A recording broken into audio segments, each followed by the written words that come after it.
Hello. Hello. Welcome back to channel apa? Sekolah Malaysia.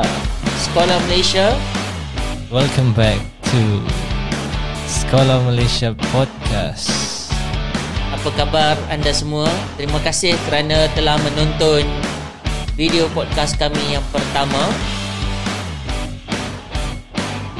Alhamdulillah, ia telah mencapai 200 viewers so far. Dan kami telah mendapat hampir 30 orang subscriber, Don. Alright, terima kasih. Kita bagi tepuk tangan sikit dekat dia orang.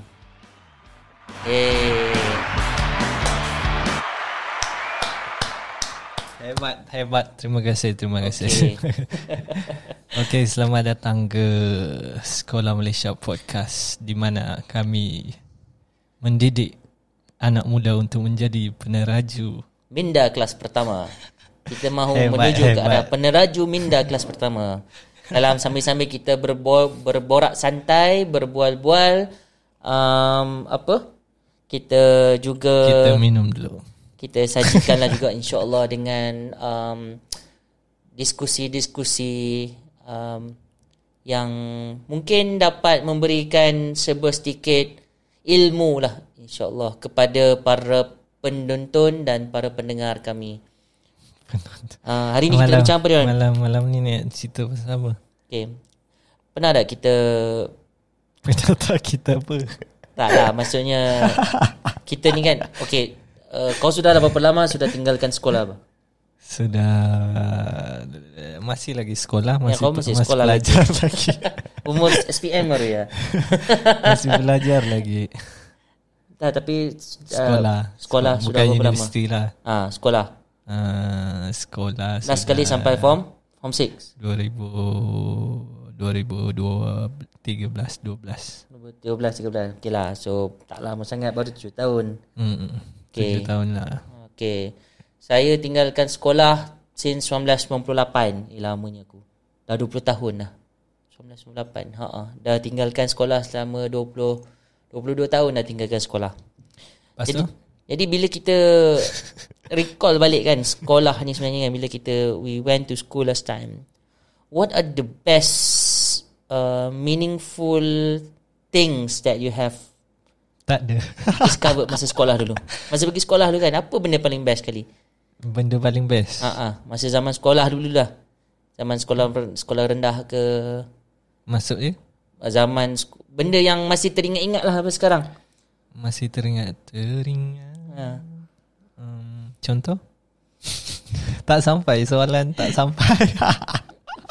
Sekarang dah pukul berapa? Maksudnya otak dah tak boleh fungsi dah. Otak dah boleh fungsi dah. Nanti kita letak sandwich sikit kat kepala. Sempat lagi promo. Try. Okay. So cuba kita bayangkan, ada benda kan, contohnya masa zaman sekolah dulu, benda ilmu yang cikgu ajar kita sampai sekarang yang kita masih ingat. Ada tak benda tu? Tak ada. Sorry cikgu, tak ada. Ada pula. Tak ada sebab tak ada benda ingat. Saya diajar berdasarkan apa yang ada dekat buku teks. Okay. Sorry cikgu. For me pula, itulah juga. Maksudnya bila kita diajar berdasarkan kepada buku teks ni, sampai sekarang kita pun tak ingat. Belajar AdMath dulu. Belajar AdMath sekarang guna buat apa? Tak lah. Even degree pun dalam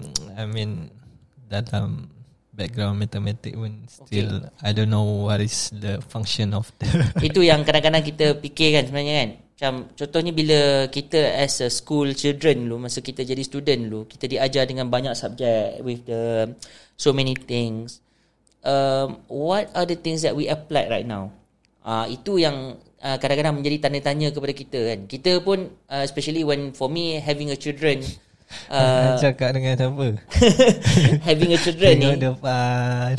sebab I feel that contohnya macam, that's why macam ada setengah budak-budak dia tak boleh nak comprehend dia belajar ni sebab apa kan. Contohnya macam anak abang Falah tu. So Falah tu dia pergi sekolah, he do not have such kind of motivation sebab dia rasa nak belajar subjek tu tak nampak goal dia. Tak find value. Dia tak ada jumpa apa benda yang dia belajar kan. Kita dulu ialah macam kalau saya saya ceritalah.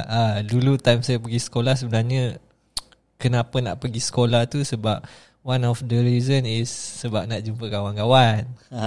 Bukan nak belajar sebenarnya, nak jumpa kawan-kawan, lepas tu dapat main kan. So benda tu yang kalau orang tanya apa yang kita ingat semasa zaman bersekolahan apa semua, mostly tak ada ingat sangat apa yang kita belajar, tapi most of the memories is bila kita bermain dengan kawan-kawan. So kenangan ataupun cikgu ajak pergi jalan. Kalau ada.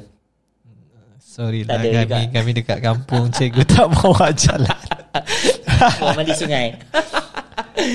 So macam balik sekolah lepas tu pergi mandi sungai dengan kawan-kawan. So maksudnya itu bukan tu aktiviti lepas tu main sukan luar sekolah. So benda-benda macam tu yang actually still dalam ingatan lah. Kalau nak tanya benda apa yang kita belajar time sekolah rendah apa semua tu, I'm not sure. Yeah, I think what I remembered is actually, sorry cikgu, what I remember the most is actually aktiviti masa pengakap sebenarnya. Masa dulu involve dengan pengakap kan. Masa sekolah rendah involve dengan pengakap, dengan taekwondo. Yang tu ingat. I think the microphone is terlalu jauh kot. Okay, dekat sikit. So dia cakap podcast kena dekat sikit. Macam rugi saya beli mahal-mahal. Yalah abah, sini sikit. Okay. So kalau kita macam sekolah dulu, teringatlah masa kita, macam dalam pengakap, aktiviti bercamping, simpulan bunga keti, buku sila. Tu nama tu ingat, tapi nak buat sekarang dia mungkin dah lupa kot. Tapi itu masih ingat. Tapi kalau apa yang berlaku dalam kelas tu mungkin tak berapa nak ingat, melainkan time gaduh dengan kawan. Ataupun masa tu adalah insiden-insiden tertentu kot. Itu yang masih diingati sampai sekarang kan. So malam ni sebenarnya apa dia punya title ni? Sebenarnya bila kita ngimbau balik zaman sekolah sebenarnya kan, kadang-kadang kita fikir apa benda sebenarnya kalau yang what actually that we hope kalau yang kita, boleh diubah lah. Benda yang boleh diubah kan. Contohnya kalau contohnya macam sebab kita dah sekarang ni dah expose dengan for me kan, sebab so kita nak buat perubahan lah. This is what I feel lah. Contohnya macam dekat sekolah rendah, sekolah menengah kan. Sepatutnya masa sekolah menengah tu lah kita kena expose dengan kerjaya. You know what? When I choose chemical engineering as my first degree, it is because I love chemistry. Okay. When actually it is not related at all. I mean, it's related, tapi sebenarnya that is not. Maksudnya rasanya ramai juga budak-budak chemical engineering sekarang ni dekat universiti semua. Dia orang tertipu tau sebenarnya.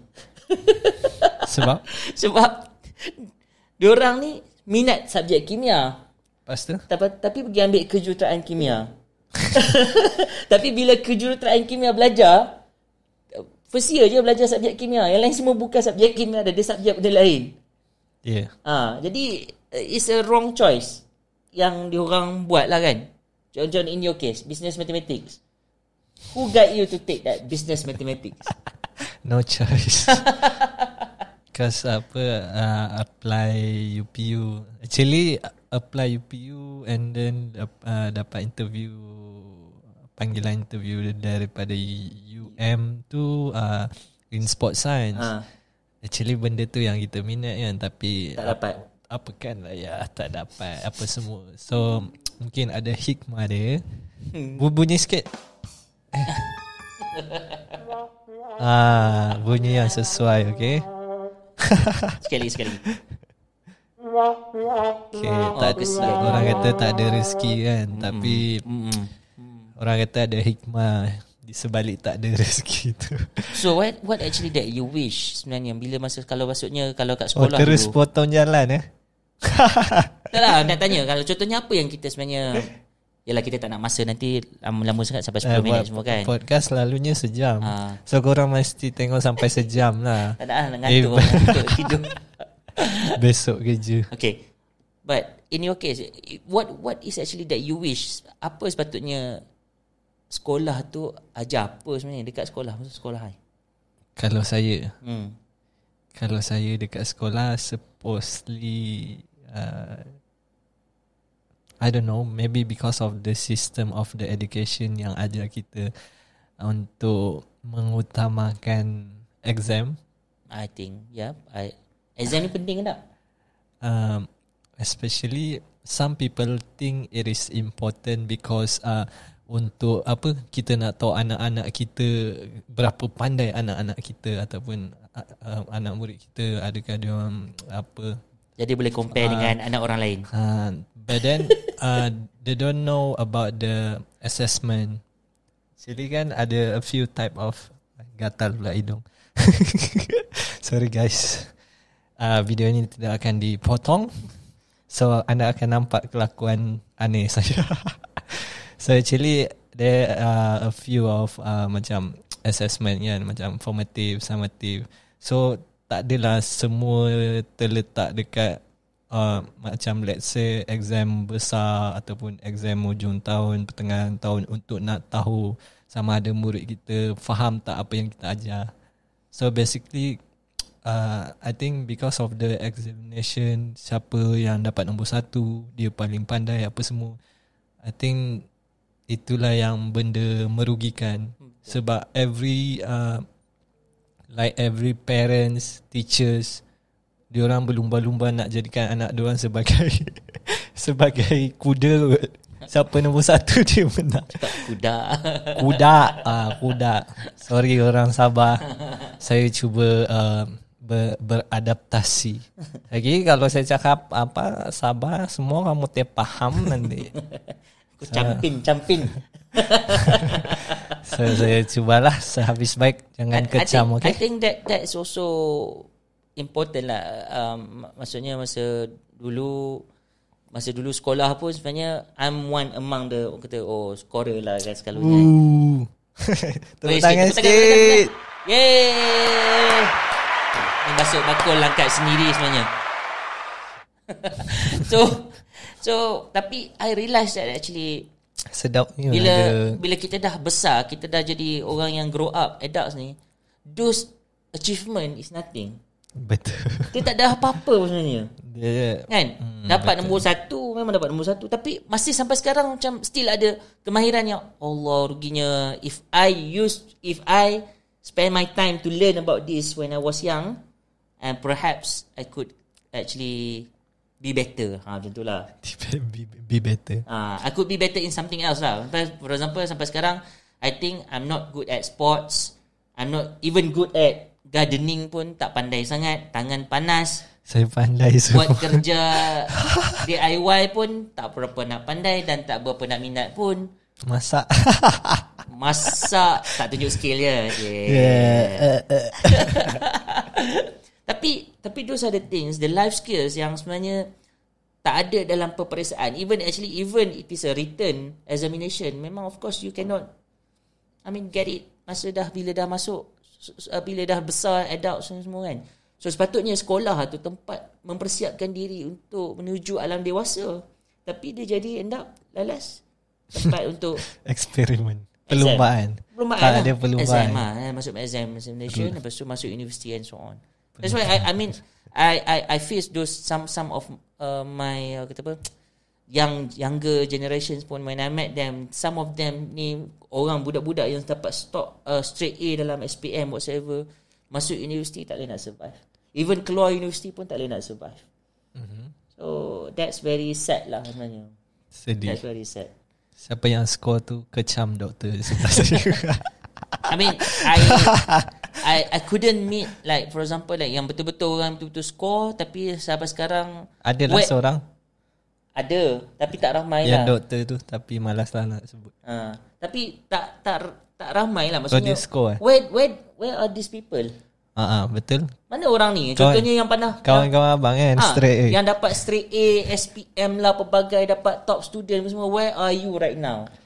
Where are these people?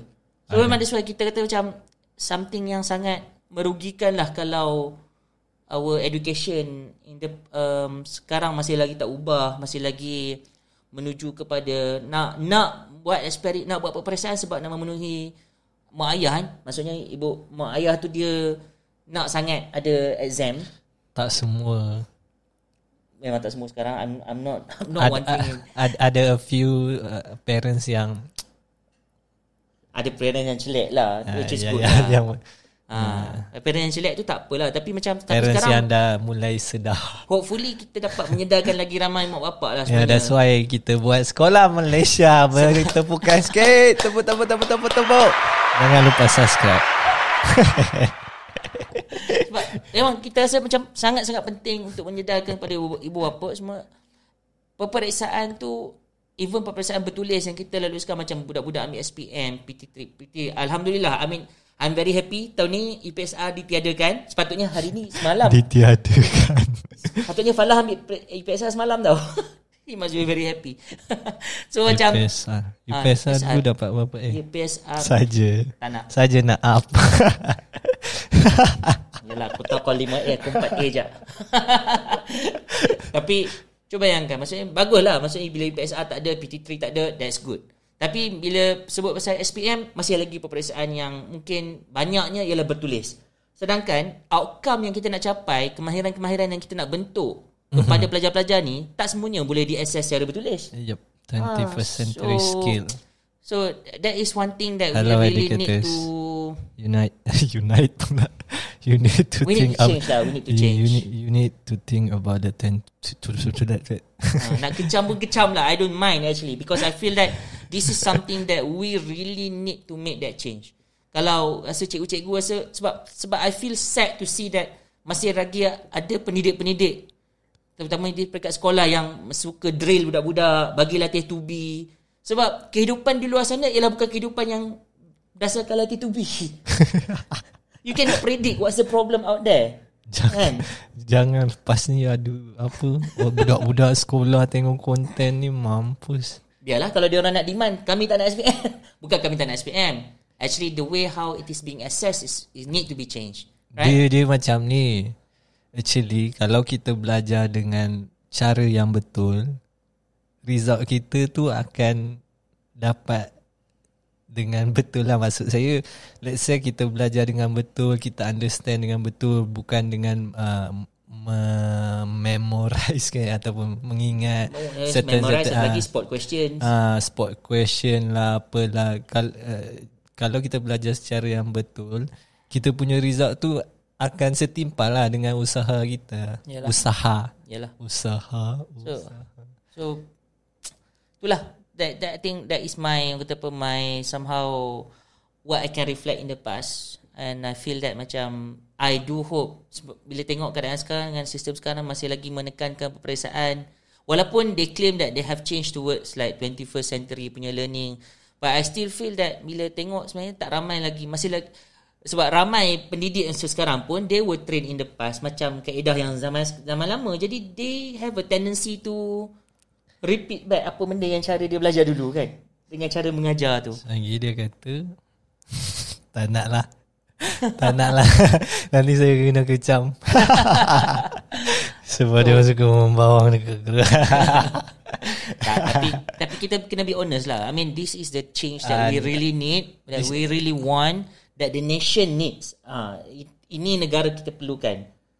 Betul tak? Betul, because we want to make a change lah. Kalau kita masih lagi dalam kerangka pendidikan yang macam dulu-dulu, masih lagi bersifat cara pengajaran pun tradisional, cara orang kata apa, assessment pun masih lagi bersifat exam oriented.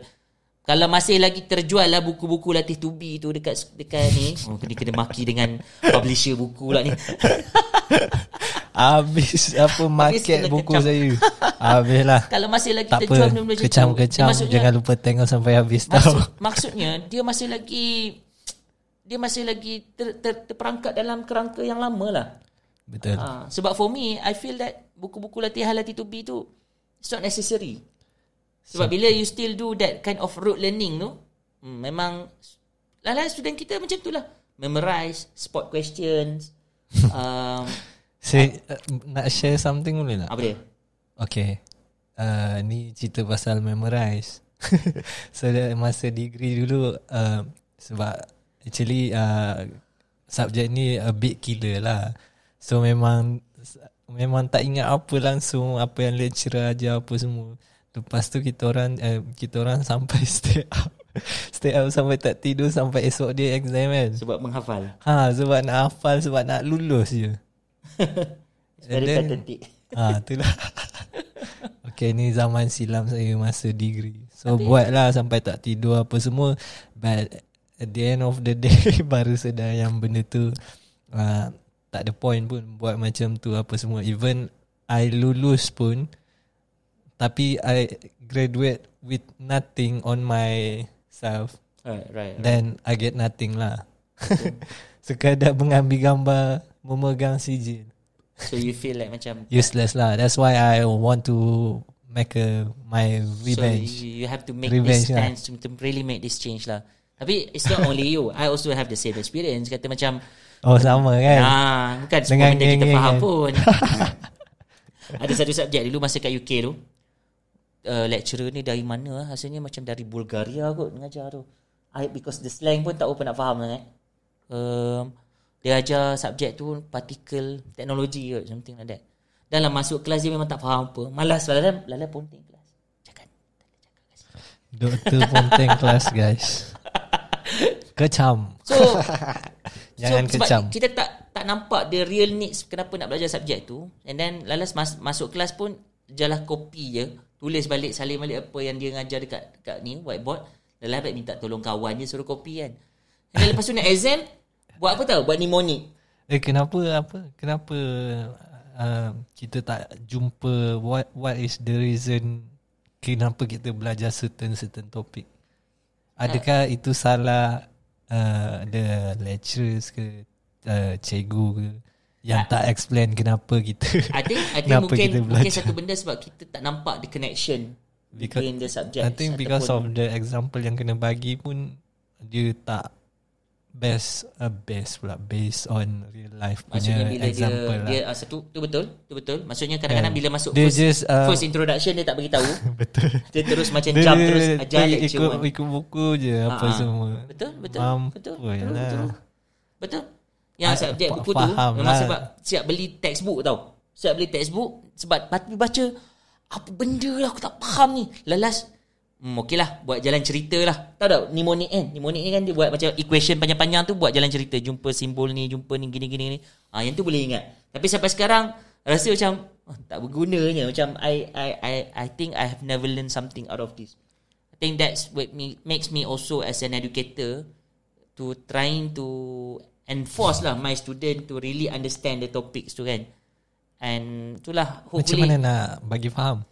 Gunalah teknik active learning. Memang tapi that is really working sebab kita memaksa student kita untuk berfikir. Kalau tidak, kalau kita just bagi lecture je dalam kelas without some kind of activities for them to think, memang sampai kita, kalau orang Kelih kata kan, sampai suit tak faham. Memaksa untuk student untuk berfikir tapi kita scaffolding lah. Exactly. So memang kita kena scaffold dia orang, kita kena make sure that kita kena bagi ni lah, apa orang kata apa, bagi dia orang slowly build up dia punya skill lah kan. Malam ni I think my students right now they are having dia panggil EA, extended assessment. Okay. Tengah buat sekarang ni. Good luck guys. Daripada pukul 3 petang tadi ni sampai pukul 3 petang esok. Good luck guys. Tak payah tidur guys. Tapi I strongly believe they can answer the questions even though it's a bit tough because I think I have built the capability tu daripada awal semester ni. So maksudnya kita dah support sikit. So by the end of the semester tu kita bagi satu assignment yang kalau orang sekali baca I think it's gonna be tough lah. Tapi I think for these students I think they can handle that. Kenapa kita punya cerita makin melalut? Kita tak melalut, kita masih bercakap tentang pasal sistem pendidikan, benda yang in the past that you feel that you want to change. Okay. Benda yang kita masih teringat sampai contohnya kita cerita in the past kita suka aktiviti apa yang kita ingat pun aktiviti luar kelas. Aktiviti dalam kelas kita tak ingat kan. Betul. So hopefully lah kita sebagai pendidik ni, kalau kita kita kena tukar lah kot. Kita kena bagi student kita Kalau kita ingat apa benda kita buat dalam kelas. Kalau kita zaman kita pun tak sama Tak sama, sorry.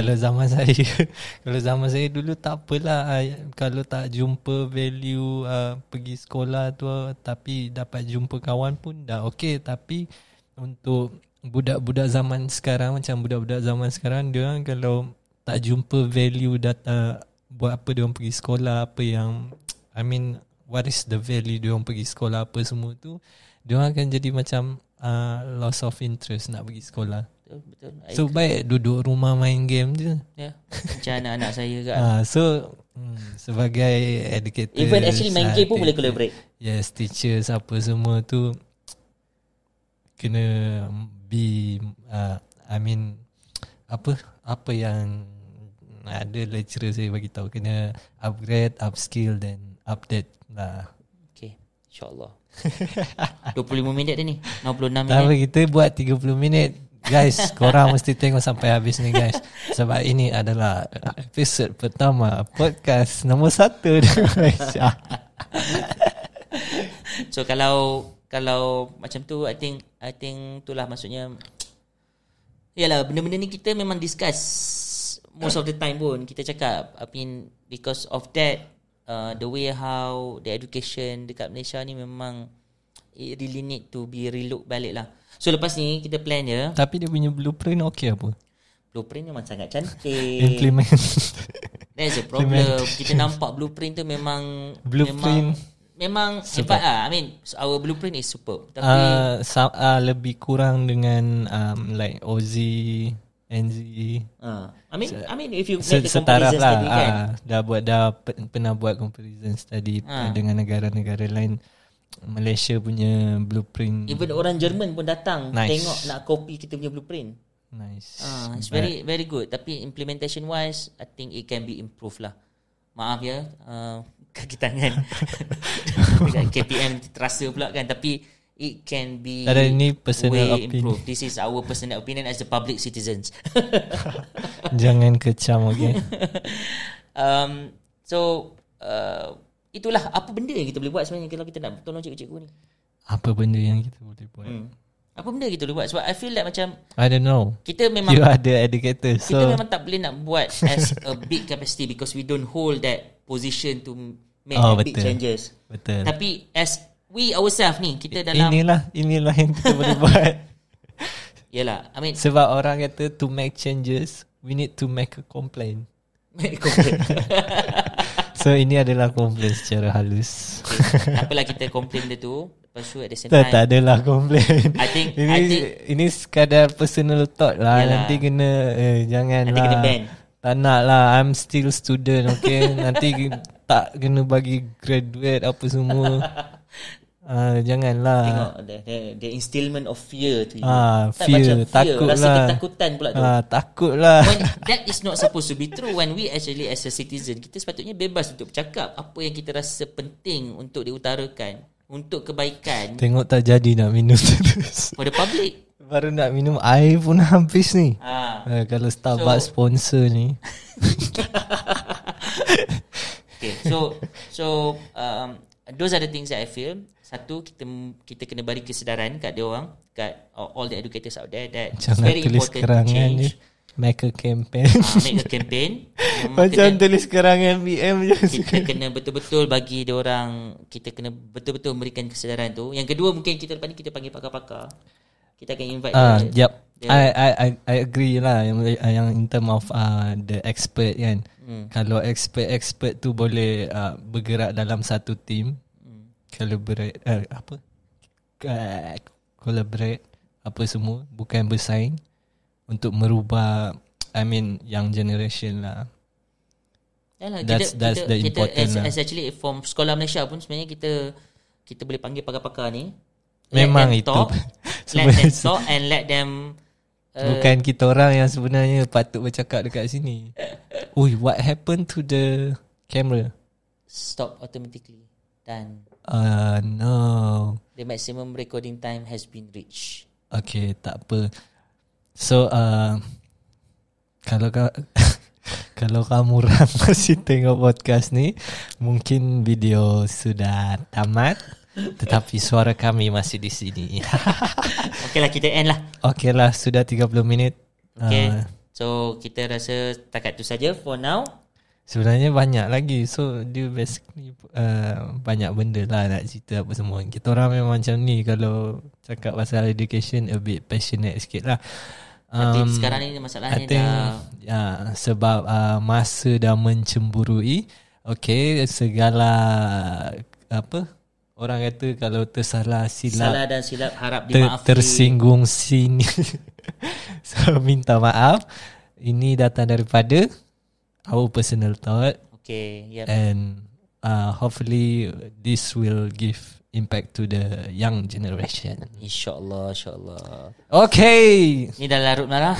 Bila larut malam. Jangan jadi mainlah lagu tu. Tekan. Mana tekan apa lagu ni? Tekan, astaga. Okay, bye-bye. Okay, terima kasih. Good night. Assalamualaikum warahmatullahi Selamat wabarakatuh. Selamat malam. Selamat malam, bah. This is podcast Sekolah Malaysia. Okay, bye-bye.